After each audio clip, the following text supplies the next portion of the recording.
क्या बात है आली जनाब, आप किसी को ढूंढ रहे हैं? किसी ने मुझे यूसुफ कहकर आवाज दी है, हालांकि सब मुझे मेरे मिस्री नाम से जानते हैं।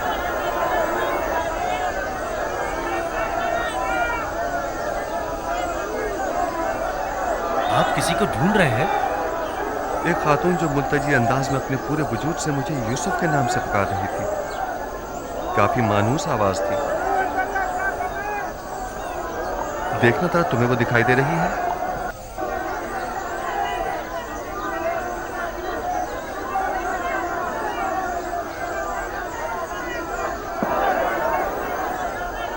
किसी को भी ढूंढना बेसूर है।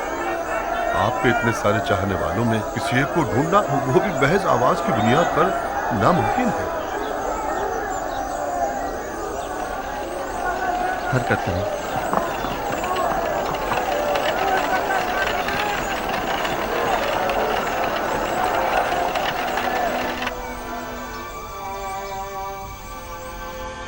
तामा, वालिद का नाम पवात्मा।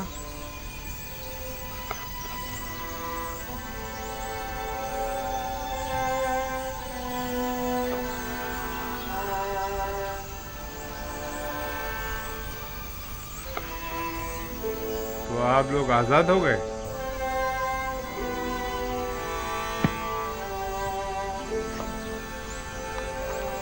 आप लोग 1 माह की गंदम बिला मुआवजा ले जा सकते हैं।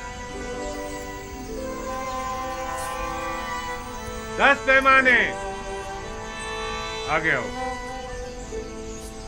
यामीनी, वालिद का नाम बेंगी।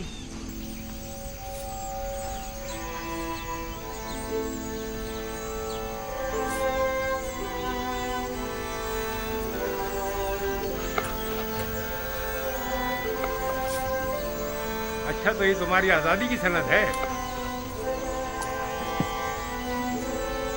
आप भी 1 माह की गंदम मुफ्त हासिल कर सकती हैं। 10 पैमाने। अगला शख्स।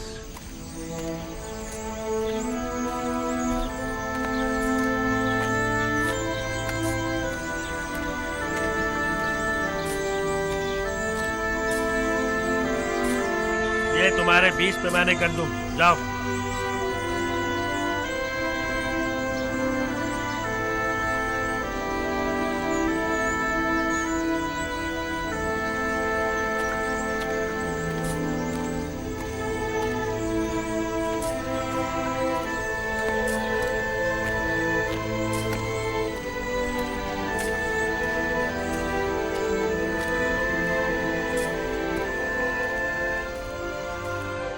पता नहीं क्यों मैं उन्हें भुला नहीं पा रही हूँ। इसलिए कि तुम उनसे मोहब्बत करती हो। जुलेखा से पहले उनकी हवस प्रस्ती पर मुझे बड़ा ही गुस्सा आता था, लेकिन अब मुझे उनसे अपनायत सी हो चुकी है। वो निहायत ही काबिल रहम हो चुकी है।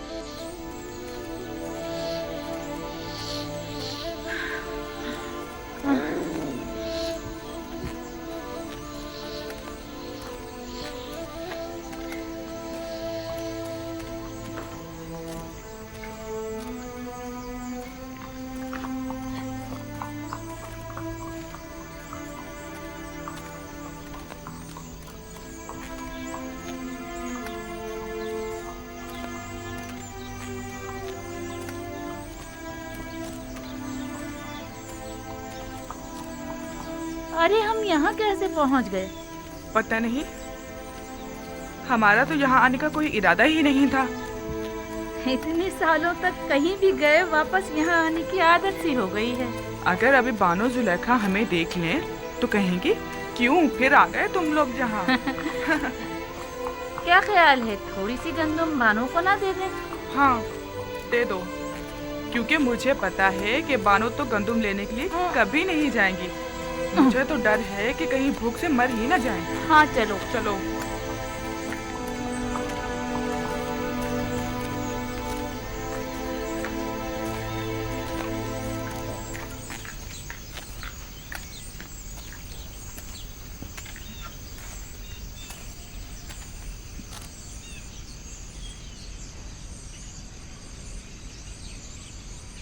क्या मतलब, बानो जुलेखा घर पर नहीं है क्या? पता नहीं, शायद कसर के अंदर हूँ। बानो, बानो जुलेखा, बानो, बानो जुलेखा, बानो, बानो जुलेखा, बानो, बानो, बानो, बानो जुलेखा, बानो, कहाँ हैं आप? बानो, कहाँ हैं आप?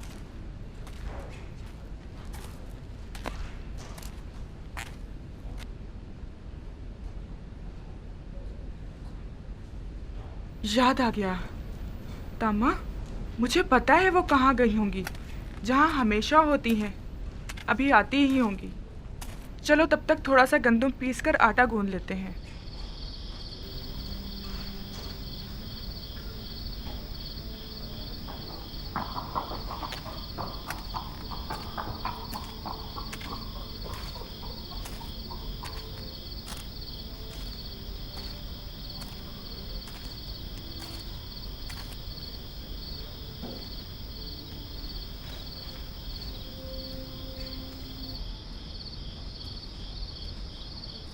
ताज़ा रोटी की खुशबू। बानो, बानो जुलेखा, बानो, बानो जुलेखा, बानो, बानो जुलेखा, बानो, बानो, बानो, बानो जुलेखा, बानो, कहाँ हैं आप? बानो, कहाँ हैं आप?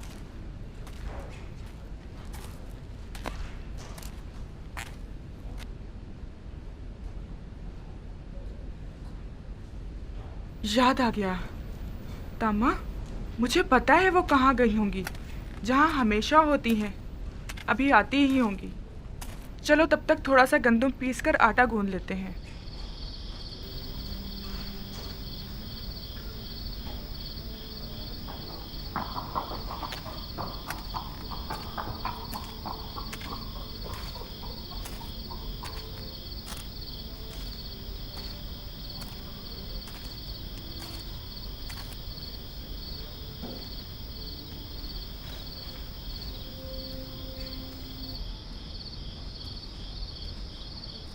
ताज़ा रोटी की खुशबू।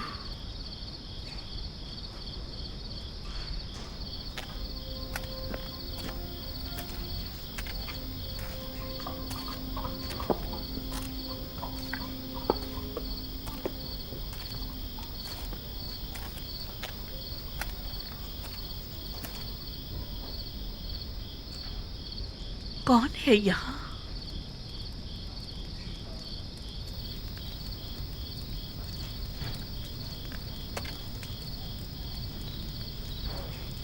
मैंने पूछा कौन है यहाँ?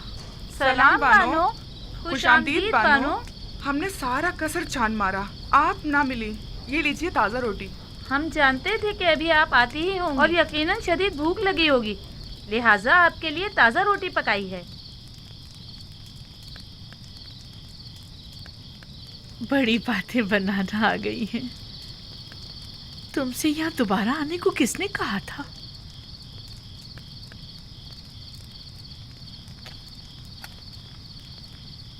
आइए बानो, आइए यहाँ आराम से बैठ जाइए। पहले गरम गरम रोटी खा लें।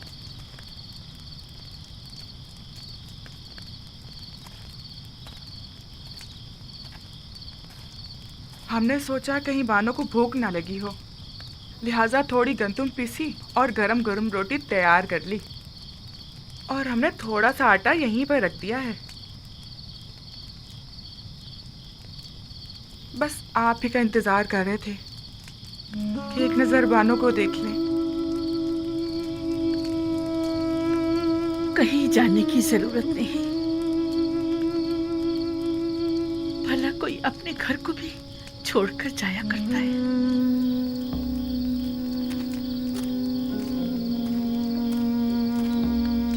हमारा तो कोई ठिकाना नहीं जहाँ जाएं बानो। बचपन से अब तक इसी कस्र में जिंदगी गुजारी है, अब कहाँ जाएं? और फिर हमें यहाँ की आदत जो पड़ गई है और बानो से उनसे अलग हो गई है।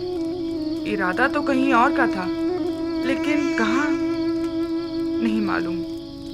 फिर अचानक गैर इरादी तौर पर खुद को कस्र के दरवाजे पर पाया। मुझे भी तुम्हारी जरूरत है। अगर चाहो तो रुक सकती हो। मेरा भी तुम्हारे सिवा कौन है?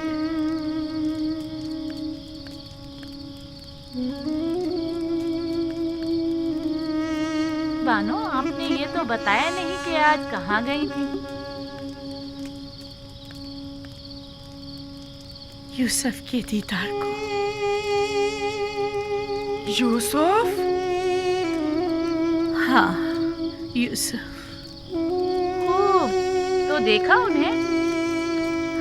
हाँ, देखा, खूब जी भर के देखा। कितना ही युजारसीन कहकर पुकारा, नहीं सुना। जो ही यूसुफ कहकर पुकारा तो सुन लिया और मुझे ढूंढने लगा। क्या उन्होंने भी आपको देखा? नहीं, मैंने अपना चेहरा छुपाया हुआ था। मैं नहीं चाहती थी कि वो मुझे इस तरह देखे, लेकिन मुझे खुशी है मैंने उसे जी भर के देखा। इस कमजोर बिनाई के साथ भी? हाँ, इसीलिए तो बहुत खुश हूँ कि मुकम्मल बीनाई ज़ाइल होने से पहले यूसुफ को करीब से देख लिया। बड़ा ही बारूप और दबदबे वाला लग रहा था। सब उसके दीदार से खुश थे। 54? कभी तो मुझे उन लोगों से जलन सी होने लगती कि मेरे सिवा दूसरे क्यों मोहब्बत कर रहे हैं। फिर कभी ये देखकर खुशी भी होती, खुशी होती है कि मेरी तरह मेरे उस महबूब को सभी इंतहाई वालेहाना अंदाज में चाहते हैं।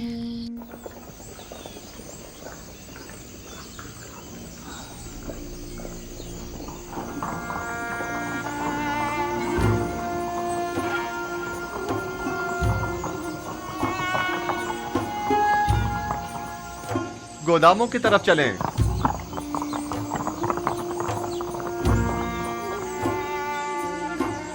खुदावन जुजार सीफ को सलामत रखे। ये तो आपकी जहानत है। अगर गंदुम खुशो समेत जखीरा ना की होती तो अब तक हमारे माल मवेशी सब खत्म हो चुके होते। ये सब तो खुदावंद यकता की लुत्फ व इनायात हैं। अलबत्ता खुशों समेत जखीरा साजी के दूसरे भी कई समरात हैं जो आप अनकरीब जान जाएंगे।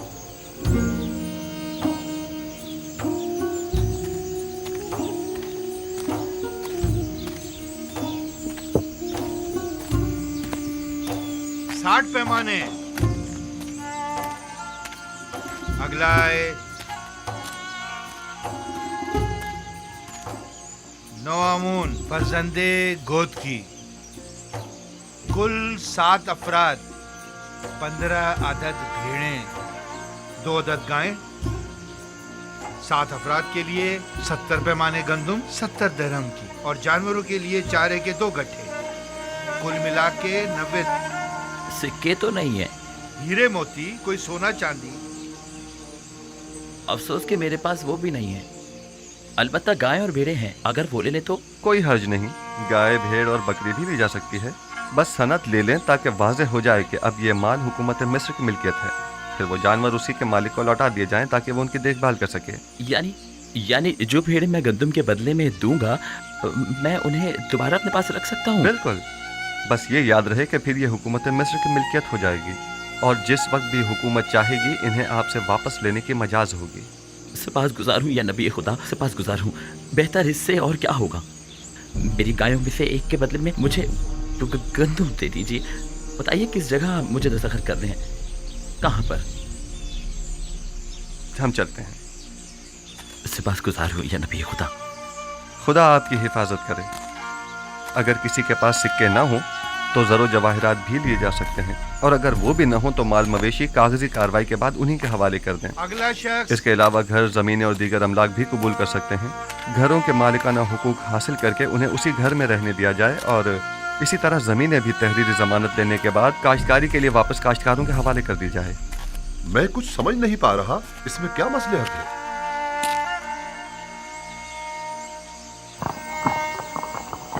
मेरा मकसद सिर्फ क़याम अदल है, बाद में आप जान जाएंगे। चलें, हरकत करें। ये लेन देन और मामला करना काफी मज़ाक़खेज़ बात मालूम होती है। आप लोगों के इमलाक और माल मवेशी के बदले में उन्हें गंदुम तो दे रहे हैं, लेकिन कोई भी चीज हुकूमत के ज़ेरे तसर्रुफ नहीं हो। सब्र से काम लीजिए।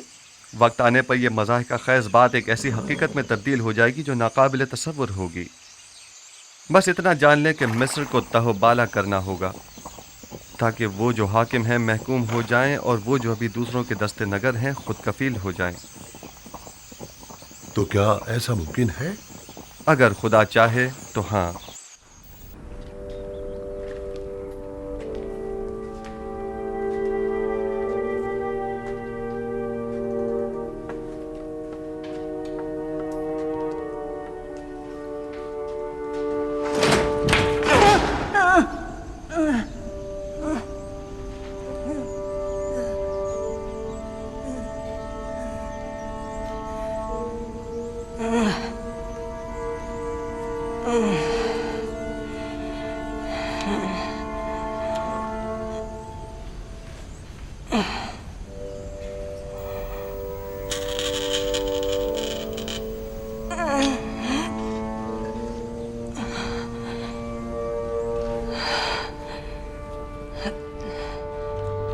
ये तुम हो आमून, वही जो कभी बड़े गुरूर से और तो अंबर में मोहतर मेरे कमरे के कोने में बने माबद में खड़े रहते थे और चाहते थे कि मेरे गुनाह के गवाह बनो। मैंने मारे शर्म के तुम्हारे चेहरे को ढांप दिया था। क्या हुआ? ठोकरों में क्यों पड़े हो? जानती हूँ अरसा हुआ कि मैं तुमसे गाफिल हो गई हूँ। देख रहे हो बीमार और नातवा हूँ और अपने उमूर के लिए आजिज़ और दरमांदा हो चुकी हूँ। मैं ना सिर्फ तुम्हें बल्कि खुद को भी फरामोश कर चुकी हूँ। जब तक मैं साहिबे जाहो मर्तबा थी, तुम भी अजीज़ो मोहतरम थे। मैं खुद से क्या गाफिल हुई, तुमसे भी हो गई। अब तुमसे क्या छुपाऊं आमून? तुमसे मेरी गफलत बरतना शायद अमदन था। पता है तुम्हें, पूरी उम्र मैंने तुम्हारी तख्तीस की, लेकिन माफ करना आमून, तुमने बिल्कुल भी बंदा नवाजी नहीं की और तुमने मुझे माहबते आमून की देवी को हमेशा नजरअंदाज किया। मुझे तुम्हारी मौजूदगी में गुनाह करते शर्म आई,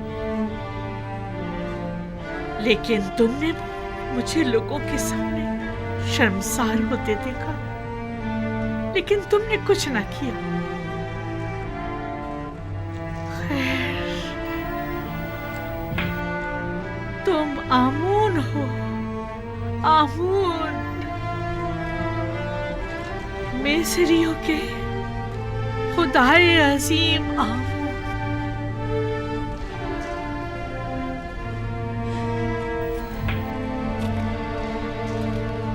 लेकिन नहीं, सुनने में आया है कि मिस्रियों के खुदा तब्दील किए जा रहे हैं। यानी यूसुफ ये तब्दीली लाना चाह रहा है। वो चाहता है कि अपने खुदा यानी खुदाई यकता को तुम्हारी जगह मुतारिफ कराए, और वो हक बजानिब है। क्या नहीं है?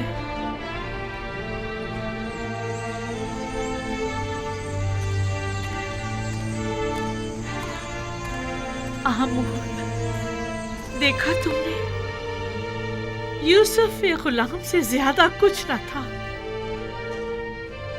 और उसके खुदा ने उसे अजीज मिस्र बना दिया। हक तो यह है कि यूसुफ को ऐसे खुदा की ताजीम और तकरीम भी करनी चाहिए। क्या ऐसे बंदा परवर और बंदा नवाज खुदा की ताजीम और तकरीम नहीं करनी चाहिए? क्या आमोन की जगह ऐसे खुदा की परस्तिश नहीं करनी चाहिए? और तुमने मेरे लिए क्या किया?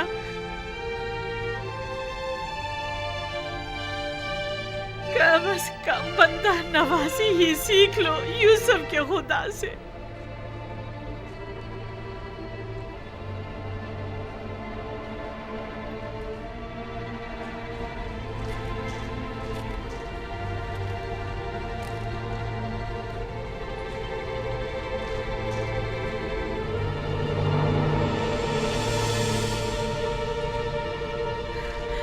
ये देखो, यूसुफ की गुलामी की सनद अब भी मेरे पास है। देख रहे हो, यूसुफ के खुदा ने एक गुलाम को बस्ती की जिल्लत से निकालकर औजे कमाल को पहुंचा दिया, और तुमने मिस्र की बानोए अजीम को औजे कमाल से जिल्लत उखारी की बस्ती में धकेल दिया। यूसुफ के खुदा की लानत और दीगर तमाम खुदाओं की लानत हो कि तुम जैसे कमजोर और नातवा खुदा पर, कि जिसने मुझे इस जिल्लत की बस्ती में धकेल दिया।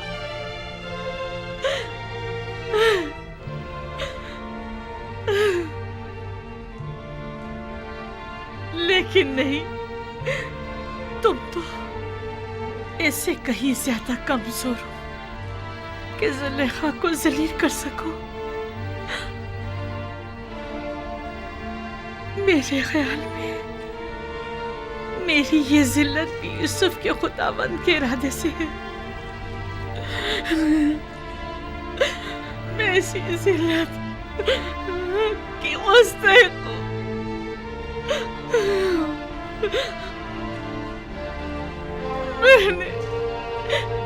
मैंने यूसुफ और उसके खुदा के साथ बहुत बुरा किया है। खुशा नसीब यूज़र सीफ के कि वो इतनी खूबियों वाला खुदा रखता है।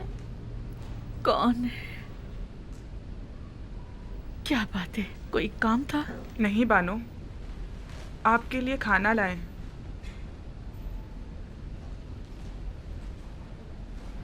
तुमने देखा मैंने आमोर के साथ क्या किया? से काबिल है, बहुत पहले आपको ये काम कर लेना चाहिए था। लेकिन खुदा यूसुफ का हक क्यों कर अदा होगा? उसे किस तरह खुशनूद करूं? उसे किस तरह राजी करूं?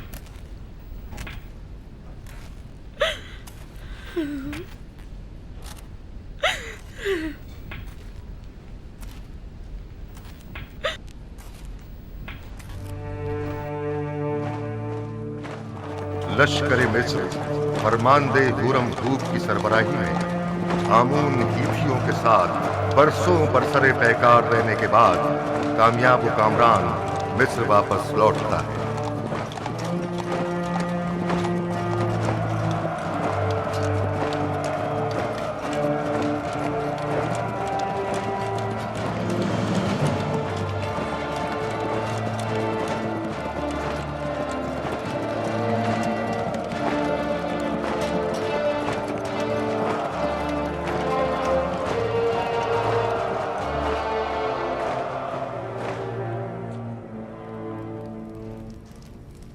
दुरूद हो मिस्र के खुदावंदगार और फरमारवाए अजीम जनाब आखनातून पर। दरूद खुदावंद बर फरमानदे पारामुआ, होरमहूब और रुदामून। अगर फरमा रवा इजाजत मरहमत फरमाएं तो जंग के तमाम सूरत-ए-हाल उनके गोश गुजार की जाए। अगरचे फरमानदे होरमहूब और लश्कर मिस्र की सलाहियतों और कामयाबियों की खबरें हम तक पहुंच चुकी हैं, लेकिन खुद उनकी जबान से सुनने का लुत्फ ही कुछ और है। ये सब खुदाबंद आखनतून के लुत्फ इनायत है। आमुन हेतियों ने सरहदी हुदूद की खिलाफ वर्जी करते हुए कत्ल और गारत गरी का बाजार गर्म कर रखा था और अपने मफाद के मुताबिक कवानीन वज़ा किए हुए थे। उन्हें एक ही हमले में शिकस्त फाश देकर उनके हजारों लोगों को मौत के घाट उतार दिया और उनकी मस्तूरात और बच्चों को कैद कर लिया और नतीजतन कसीर माल गनीमत लश्कर मिस्र के हाथ लगा। बाद शिकस्त तमाम लश्कर के सामने उनके बादशाह की माँ अहलो अयाल गर्दनें उड़ा दी गईं और उनके अजसाद। मैं फरमानदे होरमहूब की पैदर पे कामयाबियों और जाफिशानियों को कदर की निगाह से देखता हूँ, मगर आली जनाब बहुत सी बातें अभी बयान करना बाकी है। मुझ में कत्ल गारत गरी के मुतालिक सुनने का हौसला नहीं। अगरचे मैं जानता हूँ कि मिस्र का अमन और इस्तेहकाम आपकी फिदाकारियों और जाफिशानियों की मरहून मिन्नत है, और अगर आपकी शुजाअत और इस्तेकामत न होती तो शायद आज मिस्र भी न होता। जनाबे फरमारवा जंगी सूरत हाल के मुतालिक तो सुन लेंगे, लेकिन खून खराबे के जिक्र से इज्तनाब कीजिए। जनाब होरमहूब, कुछ इस तरह जंगी अहवाल बयान कीजिए जो खुदावंद आखनतून को आजूदा न करे। बिनरूस, हमारे बहादुर और थके मांदे फौजी सरबराहान की खातिर तवाज़ो नहीं करोगे?